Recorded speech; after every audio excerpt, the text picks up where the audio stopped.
इटलीमध्ये बंद पडलेली धोकादायक मशिनरी भारतात तर आली.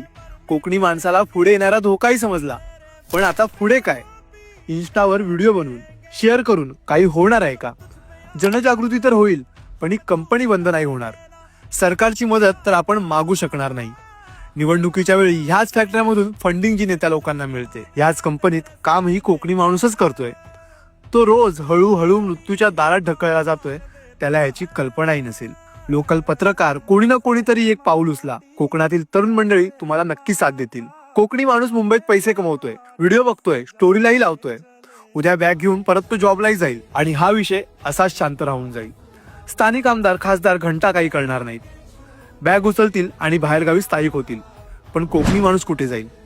एक व्हा आणि काहीतरी पाऊल उचला. ग्रामसभेत ठराव पास करा.